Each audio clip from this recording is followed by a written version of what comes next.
അപ്പോൾ നമ്മളിന്ന് വന്നിട്ടുള്ളത് ഒരു ഫ്രൂട്ട് സലാഡിൻ്റെ വീഡിയോയുമായിട്ടാണ്. അപ്പോൾ അതിനായിട്ട് ഞാനിവിടെ ഒരു 10-25 ചക്കക്കുരു അവിച്ചത് തൊലി കളഞ്ഞെടുത്തിട്ടുണ്ട്.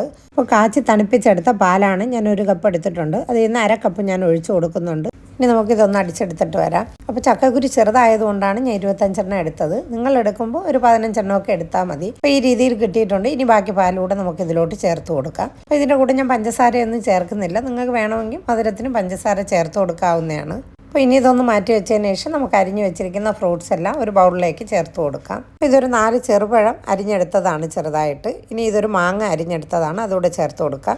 ഇനി ചേർത്ത് കൊടുക്കുന്ന ഒരു ഏത്തപ്പഴം അരിഞ്ഞതാണ്. അപ്പോൾ മാതളം ഉണ്ടെങ്കിൽ അതുകൂടെ ഒന്ന് ചേർത്ത് കൊടുത്താൽ മതി. ഈ ചേർക്കുന്നത് ആപ്പിൾ ചെറുതായിട്ട് അരിഞ്ഞതാണ്. അപ്പോൾ എല്ലാ ഫ്രൂട്ട്സും വേണമെന്ന് നിർബന്ധമൊന്നുമില്ല, ഉള്ളതുകൊണ്ട് ഞാൻ ചേർത്ത് കൊടുത്തതേ ഉള്ളൂ. ചേർത്ത് കൊടുത്താൽ നല്ല ടേസ്റ്റ് ആയിരിക്കും. പിന്നെ ഒരു ഫ്ലേവറിന് വേണ്ടി 1/2 ടീസ്പൂൺ വാനില എസൻസ് കൂടെ ചേർത്ത് കൊടുക്കുന്നുണ്ട്. അല്ലെങ്കിൽ 2-3 ഏലക്ക പൊടിച്ച് ചേർത്ത് കൊടുത്താലും മതി. അപ്പോൾ നമ്മൾ അരച്ച് വെച്ചിരിക്കുന്ന ചക്കക്കുരൂടെ ഞാൻ ഇതിലോട്ട് ചേർത്ത് കൊടുത്തിട്ടുണ്ട്. 1 ടീസ്പൂൺ കസ്കസ് കുതിർത്തതും കൂടെ ചേർത്ത് കൊടുക്കുന്നുണ്ട്. എന്നിട്ട് എല്ലാം കൂടെ നന്നായിട്ടൊന്ന് മിക്സ് ചെയ്ത് കൊടുക്കുക. അപ്പോൾ നമ്മുടെ ചാനൽ ആദ്യമായി കാണുന്നവരാണെങ്കിൽ സബ്സ്ക്രൈബും ലൈക്കും ചെയ്ത് ഒന്ന് സപ്പോർട്ട് ചെയ്യണേ. അപ്പോൾ നമ്മളിതുവരെ മധുരം ഒന്നും ചേർത്ത് കൊടുത്തിട്ടില്ല. ഇനി നമുക്ക് മിൽക്ക് മേഡ് ആവശ്യത്തിനനുസരിച്ച് ഒഴിച്ചു കൊടുക്കാം. ഞാൻ കുറച്ച് മധുരം മതി എന്നുള്ളതുകൊണ്ട് കുറച്ചാണ് ചേർത്ത് കൊടുക്കുന്നത്.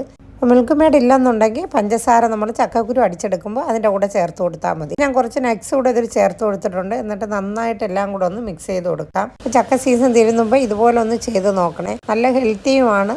കഴിക്കാനാണെങ്കിൽ ഐസ്ക്രീം ചേർത്തതുപോലെ നല്ല ടേസ്റ്റുമാണ്. അപ്പം നമ്മുടെ വീഡിയോ നിങ്ങൾക്ക് ഇഷ്ടപ്പെടുകയാണെങ്കിൽ നിങ്ങളുടെ കൂട്ടുകാർക്ക് ഒന്ന് ഷെയർ ചെയ്ത് കൊടുത്ത് നിങ്ങളുടെ അഭിപ്രായങ്ങൾ കമൻ്റായിട്ട് അറിയിക്കണേ. അപ്പോൾ ഇനി നല്ലൊരു വീഡിയോയുമായി വരുന്നത് വരെ എല്ലാവർക്കും അസ്സലാമു അലൈക്കും.